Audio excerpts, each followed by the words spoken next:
นะโมตัสสะภะคะวะโตอะระหะโตสัมมาสัมพุทธัสสะนะโมตัสสะภะคะวะโตอะระหะโตสัมมาสัมพุทธัสสะนะโมตัสสะภะคะวะโตอะระหะโตสัมมาสัมพุทธัสสะพุทธังธัมมังสังฆังนะมัสสามิ Blessings, good evening to you all. Very nice to receive such a warm welcome at this Dhamma Center, Hui Yin Seh, the place where we speak words of wisdom. And words of wisdom are obviously invaluable in life, and probably that's why you're here tonight and why you have faith in the Buddha. In my view, the Buddha is the wisest person the world has known. Even though unfortunately he passed away a long time ago, his words of wisdom are still with us. What we call the Dhamma, found in the Tripitaka, the Buddhist text. But it's the words of wisdom that attracted me to the Buddha, mainly because when I was younger, all those sort of questions you have when you're young about life, the world, the Buddha seemed to have a very good answer to. And that's still true today. I've never been disappointed by the wisdom of the Buddha. And similarly, the students of the Buddha who seem to have really put those words and teachings into practice, such as Ajahn Chah, my teacher, also such profound wisdom that's still true today. Ajahn Chah passed away 34 years ago, but his words of wisdom are still true today.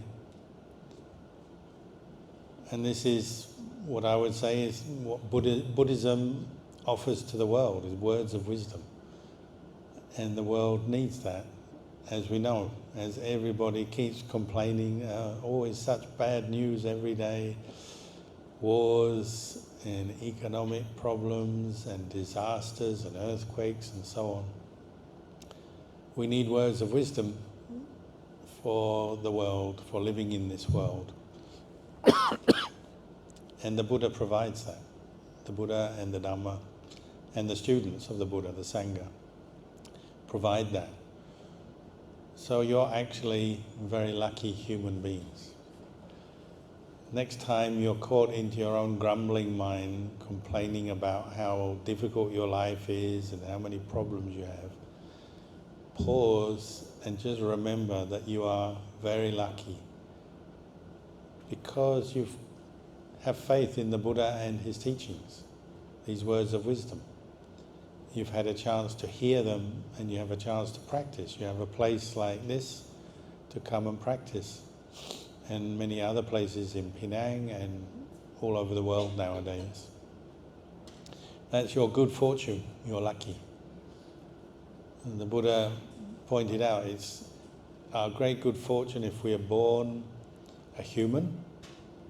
As we know, at this time it's Chengmeng, and many people are thinking of their departed loved ones, and as we know, we often say we're making merit for the hungry ghosts. We don't know where our relatives have been reborn after they die, but there is this belief in Buddhism, this teaching that there are many realms of existence, those we see, the human realm, the animal realm, those we don't see, ghost realm, hell realms, and the Deva realms, heaven realms.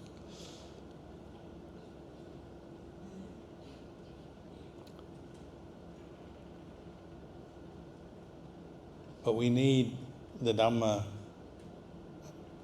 to help us to live our lives well, to find happiness in this life, and to help others as well. It's words of wisdom that will help us. But what the Buddha was encouraging is that we take the words of the Buddha and put them into practice. We don't just believe in Buddhism alone.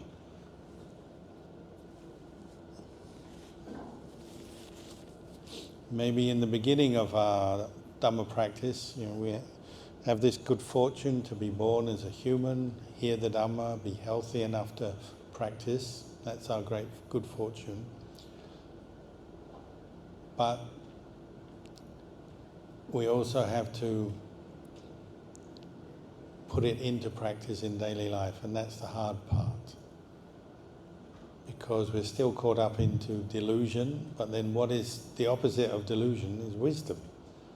So you might say we already, as human beings, have a head start because we have these words of wisdom from the Buddha to break through some of our delusion already. But this is more breaking through on the outside, the superficial delusions we have, some of the superstitions, wrong beliefs, beliefs in things that are not beneficial for us, beliefs in things that are actually wrong, false beliefs. But with the words of wisdom from the Buddha, it can help cut through some of that and give us a head start in our life. And we do have to begin with just believing. So we hear from our parents. If we're lucky enough, we have parents who pass on the Dhamma to us when we're kids, teach us about what is right and wrong, good and bad. But also we come through time to listen to the Dhamma more deeply, hear it, read it, and then hopefully come to practice it. And it's this head start we have. We have this knowledge and teaching that the Buddha gave us to already set us in the right direction in life. If we didn't have this, we would be floundering around a bit like a fish out of water or something like that. We already have this head start. We have the Dhamma telling us what is right and wrong. But we also have to make effort and put time into studying the Dhamma. So a place like this, Hui Yin Seh, is a good place for that. It's a place of education. You can come here regularly to learn the words of the Buddha, what the Buddha said, learn meditation, and study. Because you have to, first of all, having heard the Buddha's words, you have to bring them into your heart. You have to study them and try to understand them more. And that takes some time. I regularly get to hear Buddhists who say, "Oh, my mother took me to the temple when I was young, and I didn't understand anything. I wasn't that interested, more interested in music, like our young friend here maybe." Which is fair enough. When you're young, you often are not thinking so much about the spiritual life or the Dhamma, or what is really important and beneficial in life yet. We're all the same, and I was the same too. But as you get older, you start to think more deeply about it, and you want to know what the Buddha said, and you have to bring those words from the Buddha that you've heard and you may believe in as good, actually bring them up in your mind and try to understand them more deeply. It may only be when you're 40 or 50 or 60 or 70 that those words start to make sense. Maybe when you are 70 and you're facing all the problems of old age, health problems, and maybe feel a bit lonely or a bit disappointed with life, whatever. It's only then that the Dhamma really makes more sense. And many people have that experience. When they're young, it just didn't go into their mind or their heart. Only later do they realise how valuable it was, those words they heard. Because they're starting to see the Dhamma rather than just believe the Dhamma. And that's our aim, is to actually go beyond just believing in the Dhamma as correct, as right, to actually knowing and seeing and understanding the Dhamma with our heart, for ourselves.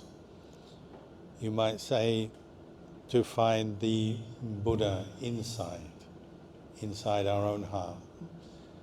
Because what did the Buddha say? One who sees the Dhamma sees the Buddha. One who sees the Buddha sees the Dhamma. Really, they're synonymous, the same thing. Buddha and Dhamma, Buddha and truth are the same. And so our heart, our aim is to bring these words of wisdom from the Buddha inside and start to witness them, observe them for ourselves, know them for ourselves. And that takes some time. Hopefully not 70 years, but you never know. Some people are slower than others. So many people do say, oh, now I finally understand in my middle age or my old age. But if you're wise, maybe you can start to understand from a young age. But that takes, as we say, it takes practice.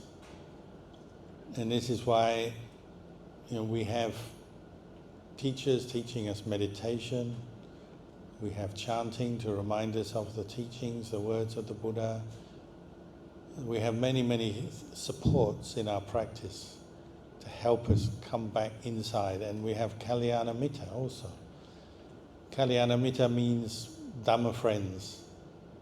And that also is an important part of our practice, because we forget.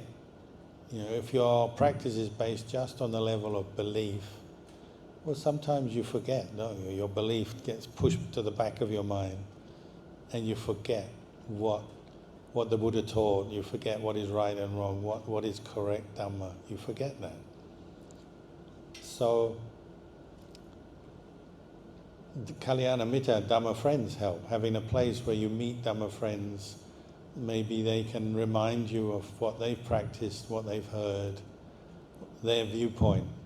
I was talking to someone earlier today about the meaning of Chengmeng, and they're saying they reached a point where they realize they don't have to go out to the graveyard and do various rituals and ceremonies.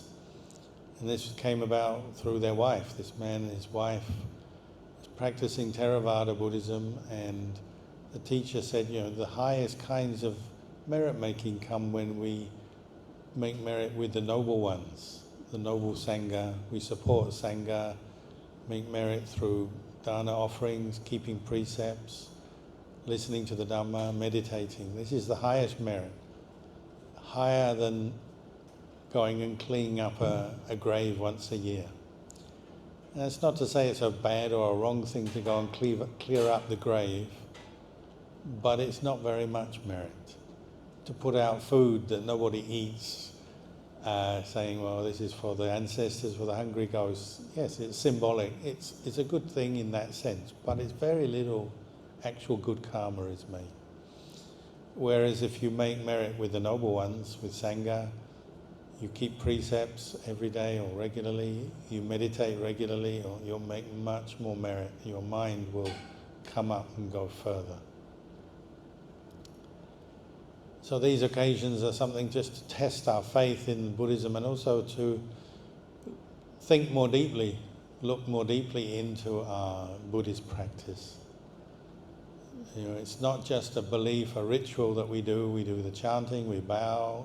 These are important things, they help us, but we also have to look more deeply into our mind and our life, and to realize that, ultimately, what did the Buddha say? The Buddha said, we don't own anything. We say, sabbe sankhara anicca, sabbe sankhara dukkha, sabbe dhamma anatta.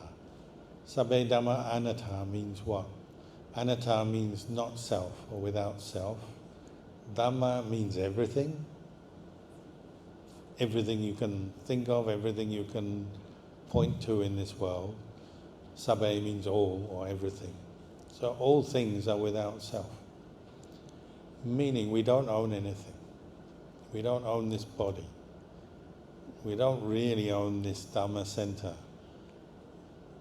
Sorry to say this, Hui Yin Seh, we might think this is our Dhamma center, it's our place. And on one level that's correct, of course.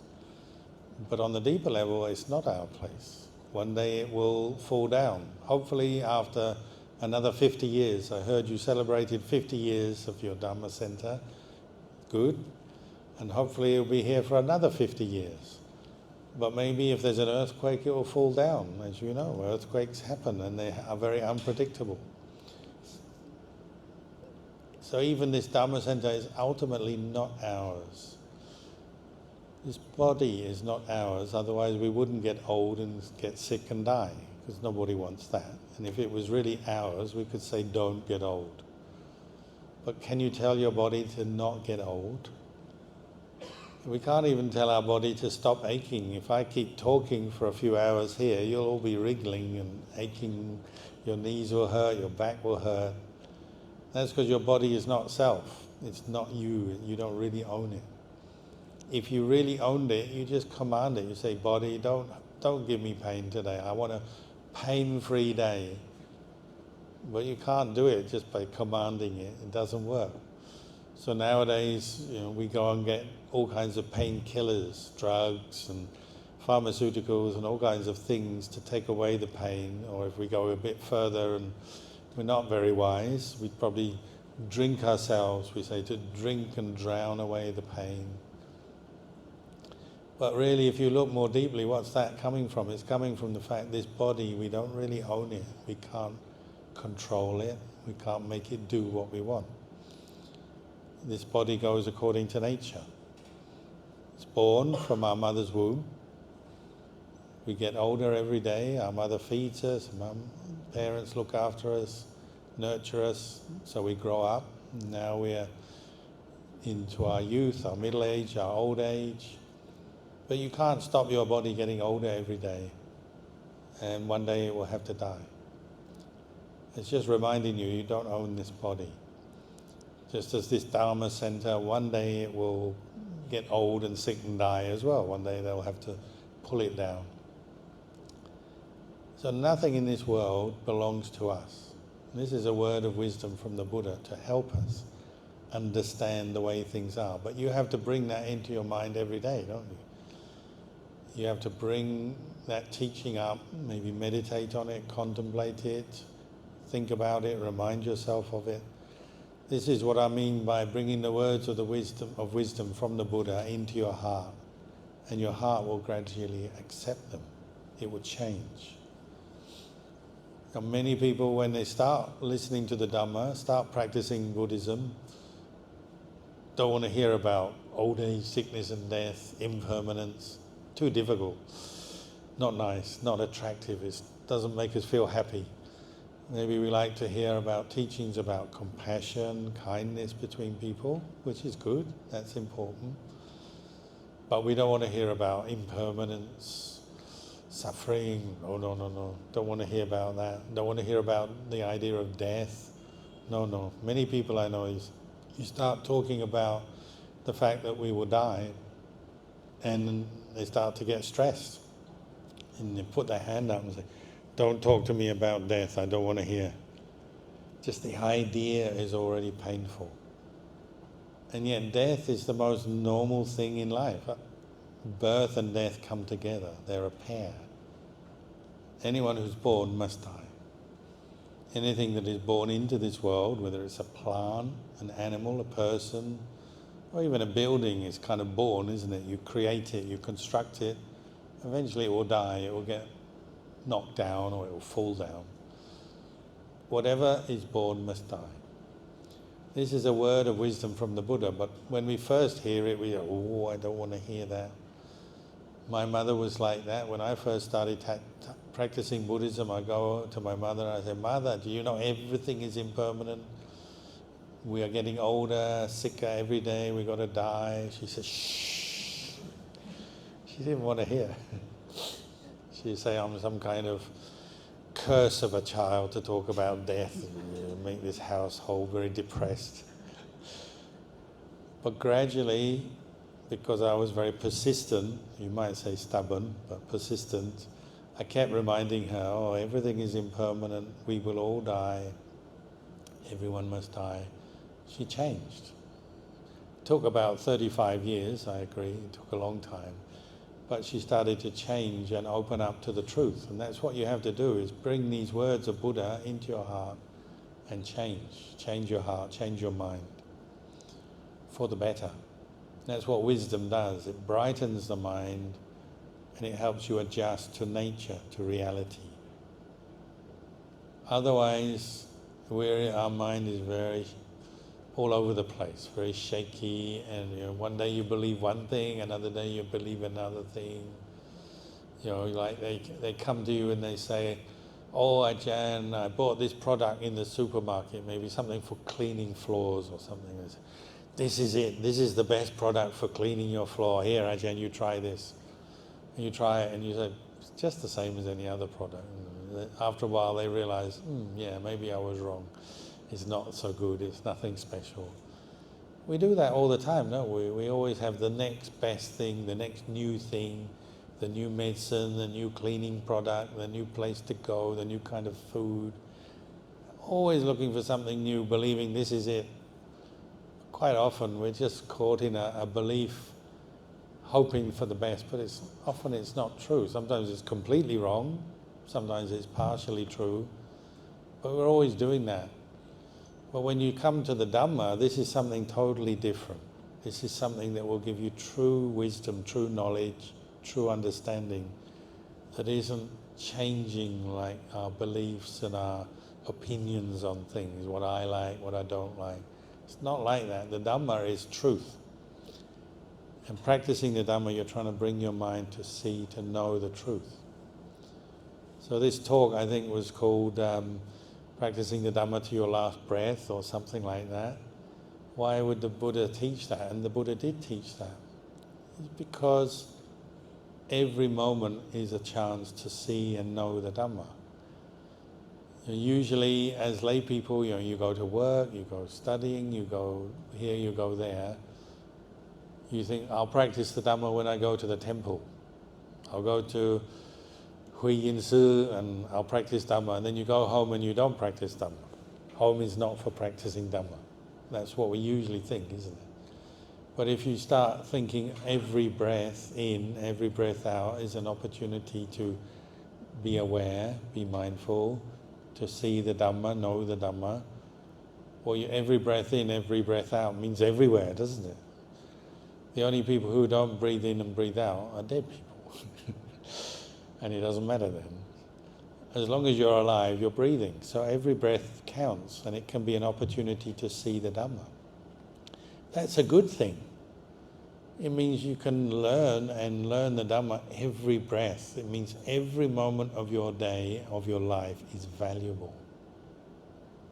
Not just when you're at the temple or in this place or in that time, on that occasion. Every occasion is valuable. Even when you're falling asleep at night, you might think, "Oh, I'm so tired," and you just want to blank out. But every breath until you fall asleep is valuable. You can be mindful of those breaths. When you wake up in the morning and you're groggy or in pain or a bit confused when you wake up, go to the breath. It can be a way to establish mindfulness. Wake up, be aware. And any other time in your day. The Buddha once asked Venerable Ananda, he said, Ananda was his assistant monk, he said, "Ananda, how often do you think of the breath? Think of the idea of death? How often do you remember death or reflect on death as an idea?" And Ananda said, 3 times a day. The Buddha said, too little. The Buddha thinks of death every breath in, every breath out. Why? Because life is really in as much as one breath in, one breath out. If you stop breathing, you'll die. That's why when you're underwater, many people panic because they can't breathe. Or they're in a situation where they can't breathe, they're choking, or there's a lot of pollution and they can't breathe. Or any situation where your breath is not working very well, you panic quite often. Because breath and life are exactly the same thing. No breath, no life. No life, no breath. that is the number one place to study the Dhamma, to learn about Dhamma, is put your attention on your breathing. And you can do that any time of day or night, any activity. Even listening to this talk, you may be concentrating on my words, hopefully, but you can also be following the breathing as you listen. And many other activities. Granted, some activities are a bit complex, so it's hard to stay with the breath unless you are very good at being mindful of your breathing, perhaps. But many activities, you can watch your breath or be aware of your breathing as you do that activity. Even talking to someone, you're listening to what they say, you can follow your breathing. Even when you're talking, obviously you start concentrating on your speech, your words, but the breath is like an anchor, helps you to stay calm, aware as you speak. As you're walking, you can be aware of your breathing. As you're washing up the dishes, cooking food, even typing on a computer, which is something everyone does these days, you can be aware of your breath. It doesn't mean to say at every moment you're focused on the breath, you're also focused on what you're typing, the words, but you can return to the breath intermittently as you type. So the breath as a friend, as a way of bringing up mindfulness and of bringing your mind to the Dhamma is always there. It's always there for you. And this is why we gave the talk this title. It's just to remind you that the Dhamma is not something you just believe in on the outside, something external.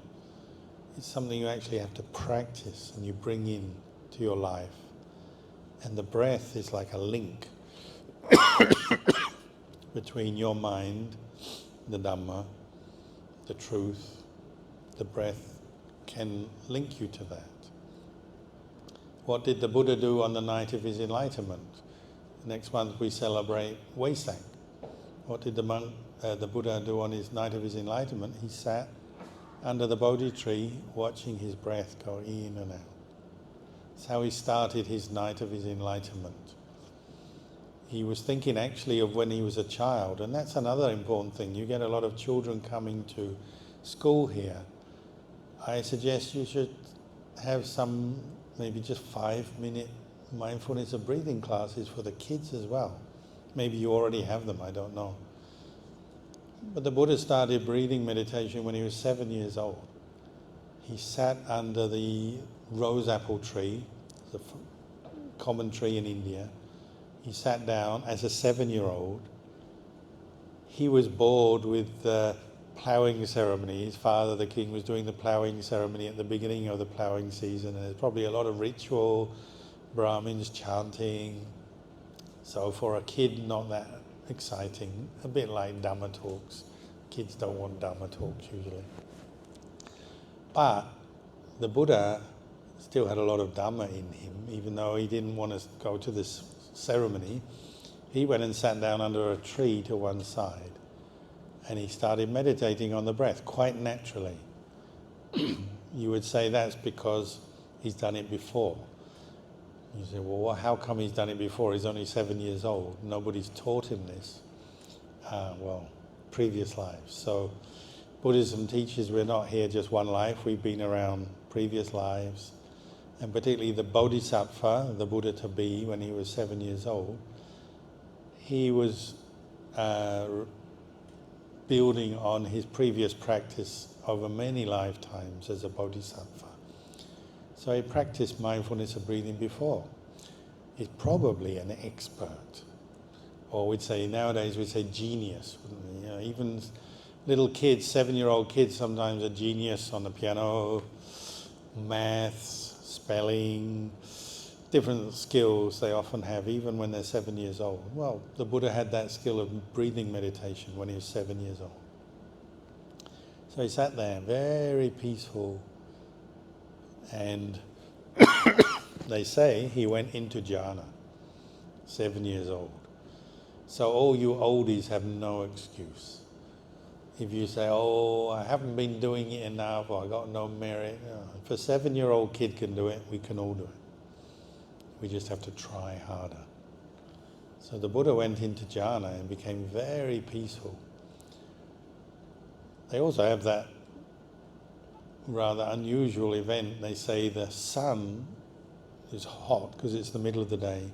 The sun was bearing down as they do the ploughing ceremony, but the Buddha underneath, or the Bodhisattva underneath a tree, the sun kept him in the shade all the time he was meditating.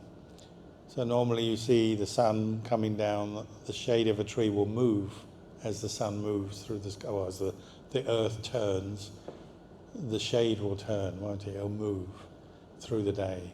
But the Bodhisattva was sitting under the tree, he was always in the shade. One of those amazing things. Maybe we'll have to see if it can really be true, but they say it's the barami of the Bodhisattva. But then later, under the Bodhi tree, to get enlightened, the Buddha began practicing mindfulness of breathing again. Every breath in, every breath out, being mindful. So that means every time his mind wanders away, he brings it back to the breath. He uses it to practice Dhamma. So this isn't just believing in Dhamma, this is actually using his mind, the quality of mindfulness, which we all have. Nobody is lacking that. But he's training it, practicing with it. So every breath in, every breath out, becoming more and more mindful, sitting still. And of course the Buddha would have to put up with difficulties. There will be pain in his legs, maybe. Anyone who's been to Bodh Gaya in India will know lots of mosquitoes. It's got the weather, hot, cold, rainy. Many things the Buddha had to put up with. And number one is his own mind, wandering thoughts, distractions. But he trained his mind under the Bodhi tree to follow the breathing. And he said, I'm going to do it like I did when I was 7 years old, because he remembered how peaceful he felt watching his breath under the tree as a 7-year-old. He felt very peaceful, relaxed, calm, happy. That's what he remembered. So he said, I'm going to do this again. So his starting point for enlightenment was actually coming back to a place of contentment, happiness. We say enjoying the breathing, enjoying the breath. And that's something to remember if you ever try meditation. It's something you have to learn to enjoy. Because often we see it as hard work. Sitting there, I've got to get my mind concentrated, I'm going to make my mind peaceful, watching the breath. But because we start off from a place of stress and we're trying too hard quite often, we don't enjoy it, we don't relax, we often end up with a headache or just feeling very distracted. So remember, your meditation, you're actually cultivating qualities of contentment, peace, and that also involves letting go of worries, distractions, and finding some enjoyment in this. Once you're doing it, maybe you do feel more physically relaxed, mentally relaxed. Maybe your body feels quite light, happy, and your mind feels more steady, more settled. This can be very useful for us, because when your mind is content, settled, happy, you can look at the truths of life and accept them and know them, understand them better. So going back to this truth that we all get sick, we all get older, we all have to face death. When your mind is peaceful, it can look at those truths and understand them better and accept them better. Even fear of pain, fear of sickness, fear of death, we can deal with it better when the mind is calm and relaxed from the breathing. Somebody was telling me on Friday, I arrived in Bangkok on Friday when this earthquake struck, and as you might imagine, it was a real wake-up call for many, many people in Bangkok, because they don't usually get earthquakes, and it was a very powerful earthquake, and some damage, unfortunately some death and injury. Luckily not as much as Myanmar, where there is a lot of death, a lot of injury. Still, it was a wake-up call, a shock for many people, and many people were sent out of their buildings, their workplace, and the roads were gridlocked, so they couldn't get a bus or a taxi or a car, they couldn't drive home, so many people walked. And one lady I know who's a meditator, she said she'd always done walking meditation, following the breathing, calming the mind, and reciting the word Buddha when she walks. She's done that on retreats many times, but she's never really done it walking along the road, the street. And she couldn't drive home, so she had to walk for about 1 hour to get home from work because of the earthquake. And she was like everyone, she's very shaken, panicky, worried, is there going to be more, because there were aftershocks. So she thought, I've just got to be mindful of my feet and my breath, and I walk along the road, and there's people everywhere. Most people are, panicking, shouting, talking, cars are not moving, but she just walked mindfully, following the breathing, following the feet, Buddha, Buddha, Buddha. She said after 1 hour she was the most peaceful she's been for a long time, having walked through panic-stricken Bangkok. It's a very good lesson in how putting the Dhamma into practice, especially in a shocking or worrying situation, can really help you. Come back to the breath, or to recite Buddha when you're facing danger or something that brings up anxiety, pain in the body perhaps. When you use the meditation in this way, it both calms you and helps you to accept the truth that you can't control your body very much, you can't control the world, nobody can stop an earthquake. You just have to accept it, and obviously you do the best you can to protect yourself.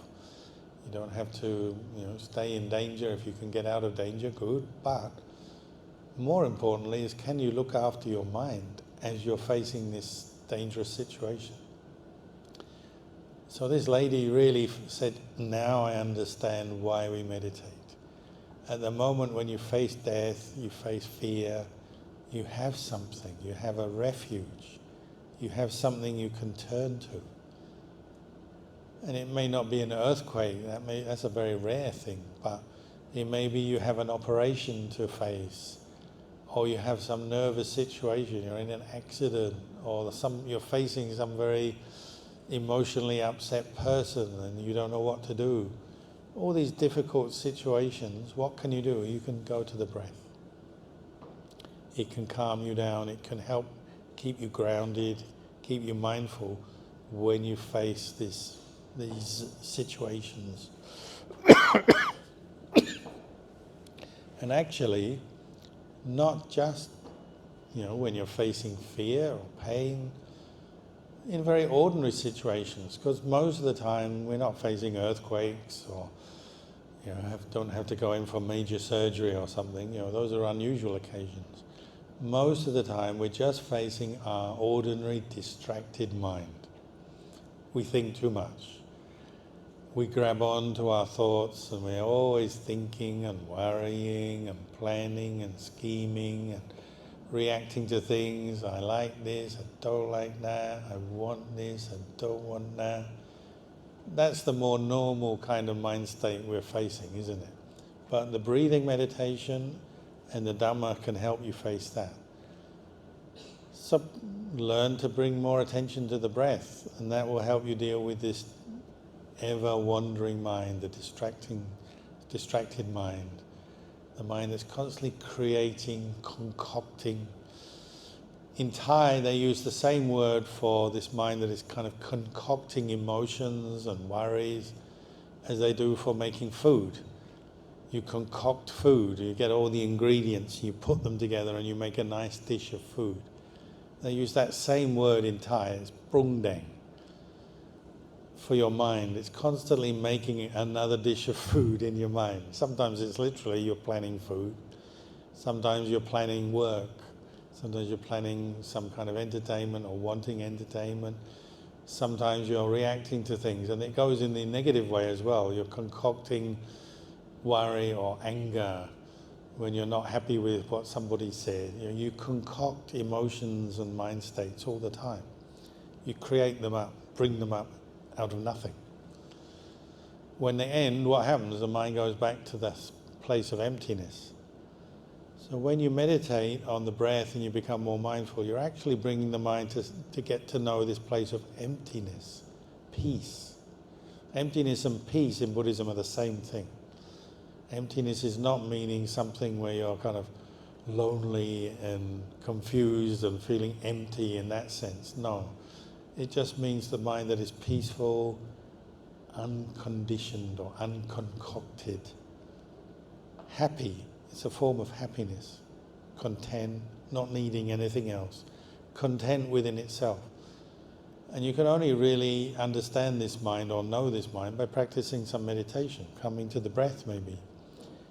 And the more you're with the breath, the more peaceful, calm your mind becomes, the more you understand the mind that is unconcocted. You're not creating anything, you're just present, peaceful in the present moment, with your body, your mind as it is. And this is so important for us as human beings, because when you start to experience the mind that is peaceful, content in the present moment, you don't have to be the best person in the world, the most perfect person, the richest person, the person who knows the most. All the kinds of suffering we have as human beings, where we create these ideas of how our life should be, who we should be, how we should be. You don't have to be any of that when you're mindful of your breathing. All of that disappears, and you're just with the breath going in, breath going out. Some people even get it wrong. They think, I've got to be the best breath meditator in the world, or I've got to be very mindful. And they try too hard. They try to control their mind, and they give themselves a headache. Or they try and do it, and then they go and tell their friends, I can be with the breath all day to the time I fall asleep. When I wake up, I can be with the breath. Always kind of boasting about how good their breath meditation is. You don't have to get into that. The Buddha didn't say you have to be the best breath meditator ever. It's not like that. It's not a competition to see who can be the best. It's not like, going to work and trying to, get ahead in your job, get your promotion, get ahead of other people. It's not like sport. It's not like, all the things we do to compete and compare and get ahead of other people. It's not like that. It's just being mindful of what's there, what is, what's present. You're breathing in, breathing out. That's all. That's why it's so peaceful. You can relax. You don't have to be anybody. You can be nobody, and it's peaceful. Even the concept, the idea of this at first is difficult, isn't it? Being nobody, that sounds like you're a loser. Nowadays, we always use this term, you're a loser. Well, if being peaceful and having a mind free from suffering means you're a loser, I'll be a loser. That's okay. But usually we don't mean that, do we? When we say you're a loser, we mean you're no good at whatever you do. You're no good, you're a failure, you can't do it. Actually, we need to set aside winner, loser, better, worse. All these terms we apply to ourselves, we can set them aside and just go back to the breathing, and you're free. You don't have to compete and compare with all the other people in the world. You don't even have to compete with yourself. Just come back to the breath and be present with who you are, whether you're good or bad, doesn't matter. We have all the great examples in Buddhism of people who have come back from real trauma and disaster because they used the meditation and mindfulness and the Dhamma teachings of the Buddha, really taken them inside. So we have, say, like the monk Angulimala, who previously killed a lot of people because he had wrong views. His teacher said, go out and kill a lot of people and you get enlightened.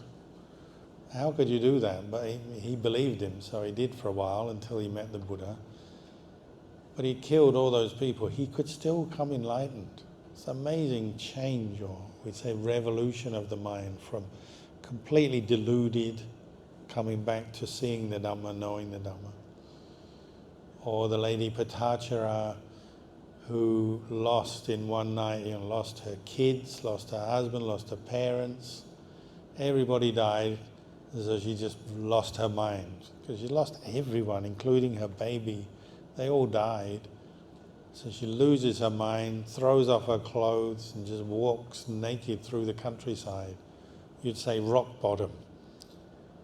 She wasn't suicidal, luckily, but she was rock bottom. She was completely wild and completely out of her mind for we don't know how long, maybe for many weeks, months, until eventually she came across the Buddha.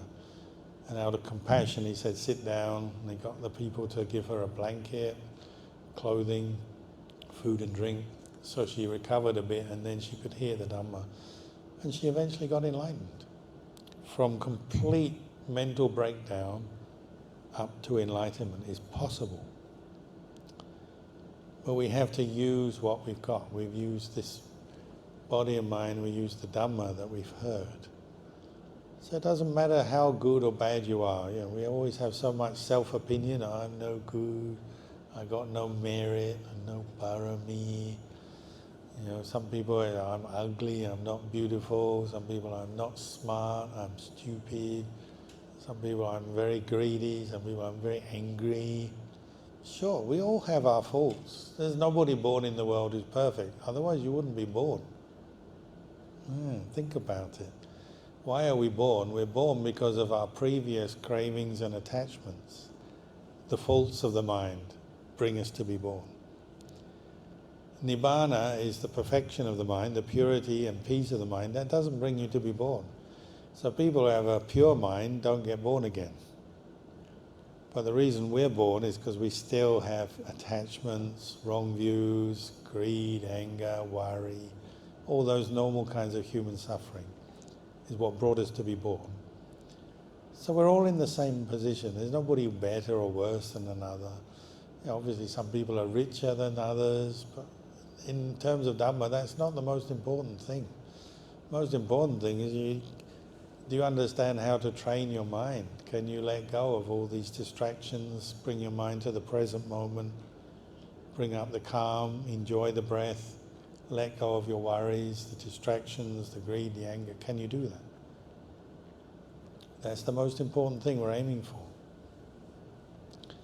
Part of that is just having enough kindness for yourself just to accept yourself. One of our problems is we remember ourselves, don't we, all the time. What I've said and done, who I think I am, we remember. So we carry around a burden of our own view and opinion about ourselves. I'm like this, I'm like that, my life is no good, this problem, that problem. We're often looking at other people thinking they're really good, when they're not. They're often just the same problem as us, it's just we don't know what they're thinking. But this is what we're having to overcome when we meditate. We have to learn to set aside all these worries and thoughts about ourselves, just to accept ourselves with more compassion. It's a much better starting point. You accept yourself with kindness, compassion, and then you work from there up. You bring up the mindfulness. Sure, if you see negative thoughts, attachments that cause you suffering, start to let them go, of course. But you don't have to sit there complaining about yourself. It only makes the job harder.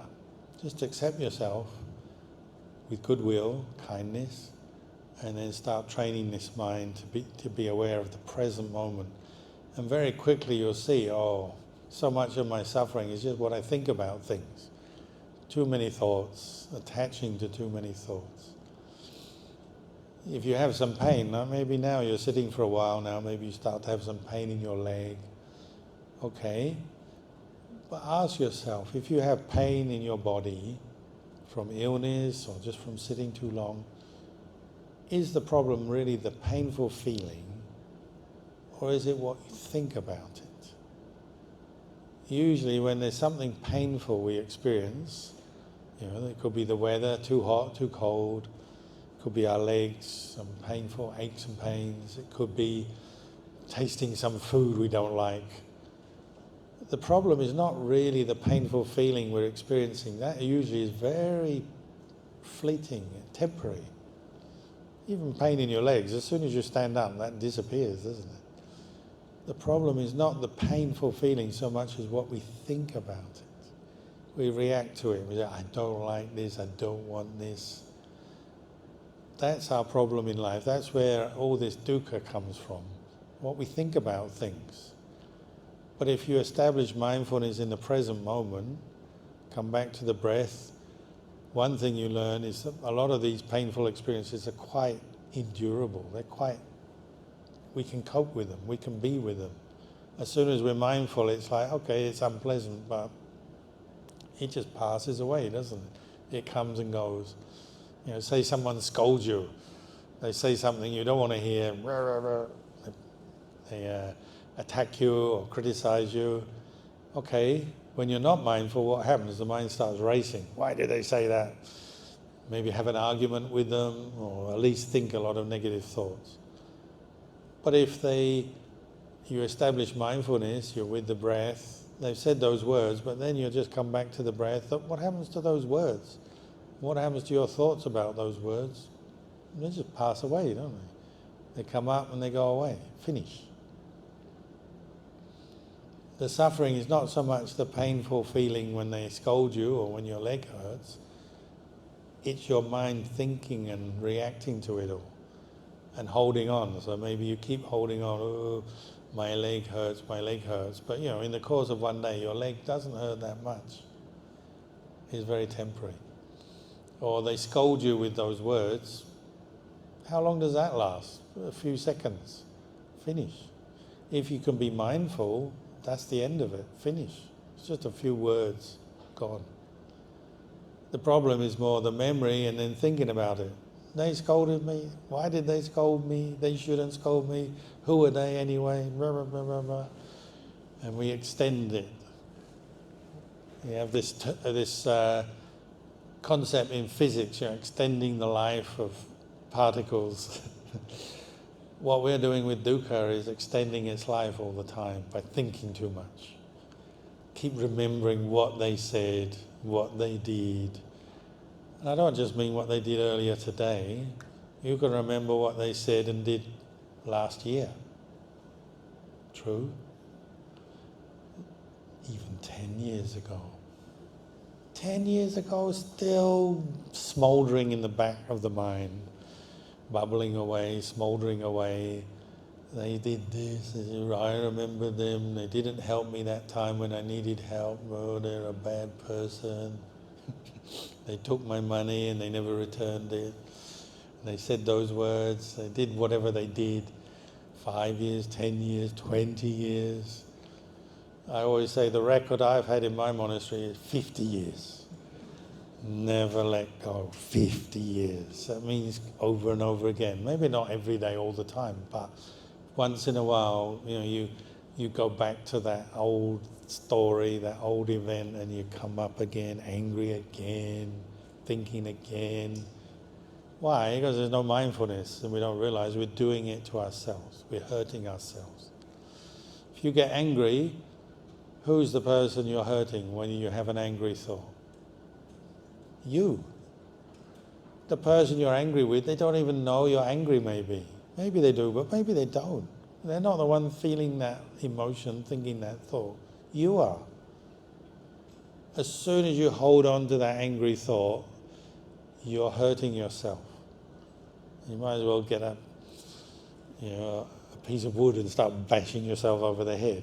The longer you keep thinking those thoughts, the longer you're in pain. No one else does that to you. Usually, we're deluded, aren't we? We say, they did it to me because they did whatever they did. They took my money, or they called me names, or they didn't help me when they should have helped me. We got our excuses and those words in there.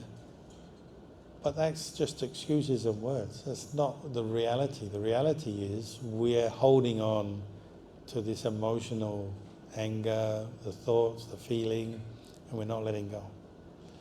When you come back to the breath, you have a chance to let go. And the breath is a very good equalizer, very good for helping us to settle the mind, let go of things. Because when you're with the breath, and I don't mean just one breath, I mean a few breaths, one after another, what happens? You start to settle down emotionally, physically, you settle down. Then you can say, those are just thoughts, that's just a painful feeling, an emotion, I can let it go. And you know that you can let it go because you see in your experience at that moment. And that's Dhamma. That's Dhamma in practice. And you'll remember that, just as you can remember what they told you when they scolded you last week, you can also remember that time when you were mindful enough to let go of your anger.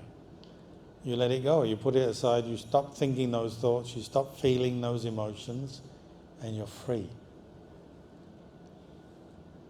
That's Dhamma, and the Dhamma will build in your mind, in your character, your personality. The Dhamma will build to the point where it's constant if you keep practicing. And you know how to just shrug off worries, fears, anger, what we call suffering. You can just shrug it off, let it go. This is why the Buddha said, keep coming back to the breath when you can. Meditate, follow the breath. Not just in the Dhamma center, but when you're at home, when you're lying there about to go to sleep, when you wake up, when you're eating your food, when you're driving your car, all these different moments in your day, you can come back to the breath if you want. Then your breath becomes like a good friend. It can help you out. It means you never feel lonely. Why do people feel lonely? Because they're caught into all the emotions and the thoughts. Oh, I am lonely. This person never comes to see me. This person never talks to me. Blah, blah, blah, blah. You get caught into your opinions about things, and a certain feeling, unpleasant feeling, unhappiness comes with it. But actually, if you come back to the breath, you start to warm up a bit. You feel more relaxed, more content in yourself. Then it doesn't matter. Those thoughts don't matter so much. If someone you love or someone you know is not visiting you, you can be happy for them. Oh, they're out enjoying themselves, good for them. I don't need them, I'm happy enough on my own. You actually become happy on your own, whether you're with other people, that's fine. Whether you're on your own, you're fine. That's how Ajahn Chah, my teacher, described the Dhamma. He said, if you reach the Dhamma, you're with the Dhamma, whether you're on your own or whether you're with other people, lots of people, doesn't matter. You're the same, peaceful, just the same. When we're still a victim of our own emotions and our negative thoughts, we're always trying to run away from things. So if you're with someone you don't like, I've got to get away. I don't want to see that guy, I don't want to hear that guy, I don't want to be with that guy. Just the thought of having to spend time with them, oh, no. You're limited, aren't you? You're stuck, you're a victim of your emotion. If you could be to the point where you're just calm, even when you're with the person you don't like, you would be so free. And if you come back to the breath more and more, you relax, let go of some of these thoughts, you can do that. So the breath is really a friend for life. Physically, because if you're not breathing, you die. Mentally, because it's a way we can develop mindfulness, emotional control, peace, happiness, and you can actually get enlightened using the breath. So maybe I'll leave you with these thoughts on the Dhamma tonight, and afterwards there'll be a chance to ask questions if you have any.